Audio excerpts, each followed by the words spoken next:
Hello guys, nandito ako ngayon sa aking farm dito sa Tuktok. Nasabi kong ito ay nasa Tuktok dahil ito yung mataas na portion ng aking farm. At nandito ay may mga bunga yung kalamansi ko dito. At ito yung i-harvest ko ngayon para ibenta bukas dahil market day bukas. At may pambili na ako sa aking pangangailangan na gagamitin sa bahay, kagaya lamang ng shampoo, asin, magic sarap, sabon. Siyempre yan ay masosolve pag nagbintan ako ng bunga ng aking kalamansi. Dahil sa hindi pa volume yung bunga ng aking kalamansi, ay balang araw ay mararating ko rin yung mga tulinada na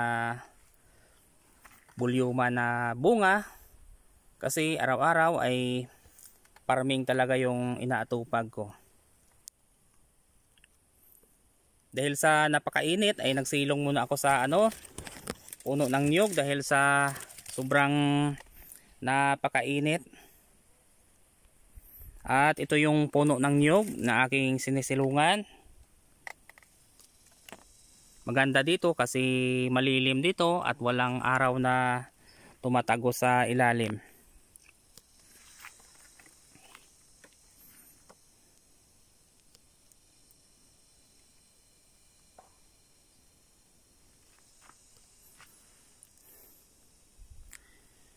At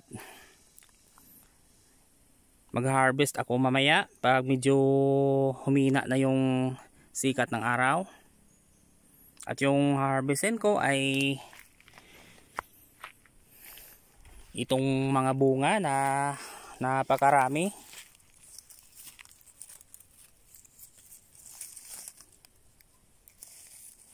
Bali itong yung kukunin ko mamaya pag wala na yung sikat ng araw na napakainit.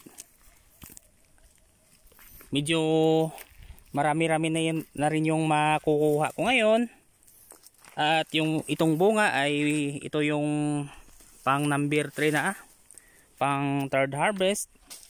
Kung makikita nyo sa previous vlog ko ay naipakita ko doon yung 1, 2, 3 na status.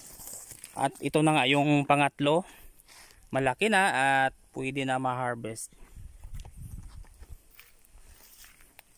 Yung iba nga ay nalalaglag sa ilalim.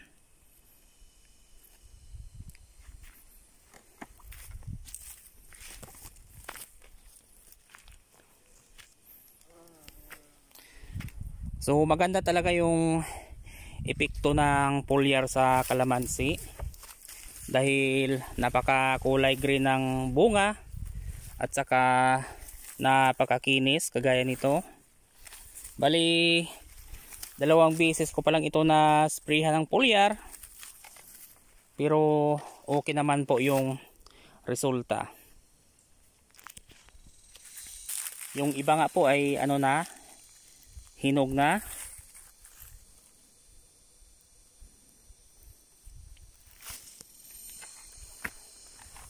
So maganda talaga pag mayroon tayong mga sari-saring pananim, kasi once na kung ano yung pangangailangan natin sa bahay at mayroon man lang tayong solusyon na ibenta sa market, ay mabilis lang masolusyonan kung anong wala tayo sa ating bahay, kagaya lamang ng sabon or kape, asin.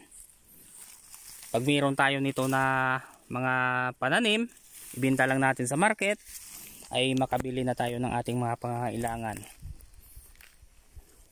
At kung tatamad-tamad tayo ay wala tayong mapala. Kahit araw-araw ako dito sa farm ay nalilibang na rin ako. Kahit napapagod ako, pero pagdating dito, pag nakita ko yung pananim ko, ay nawawala naman yung pagod ko. Ganun kaganda sa farming.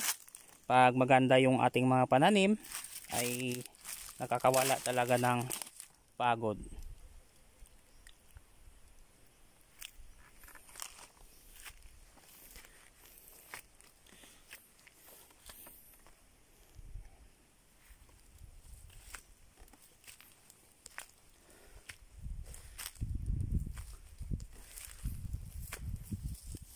Ito yung bunga ng iba kong kalamansi ay hinog na. Sayang naman kung hindi ma-harvest na, kasi nalalaglag lang yung iba sa ilalim. Kaya sayang naman pag hindi po maibinta. Ay!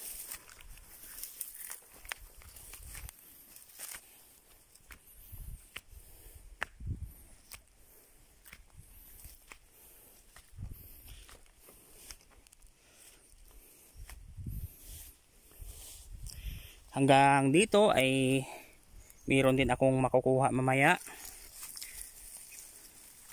Kasi marami ring bunga.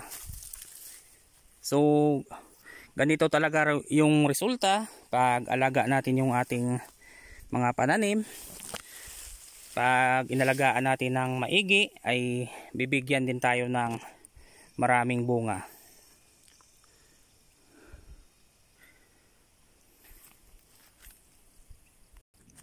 At kung mapapansin niyo po, karamihan sa kalamansi ko ay may mga organic na nakatambak sa ilalim. Yan po ay pang suporta sa aking kalamansi. Yung sustainable na makain ng mga ugat ng aking kalamansian para steady na mataba. Ito, hinog na rin.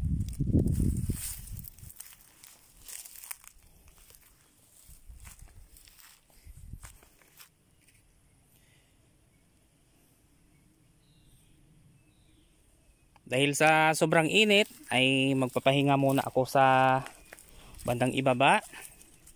Dahil hindi pa ako pwede mag-harvest. Kasi mahirap na magkasakit. So mamaya na lang hapon pag okay na yung panahon, hindi na gaanong mainit, saka ko harvestin yung aking mga kalamansi.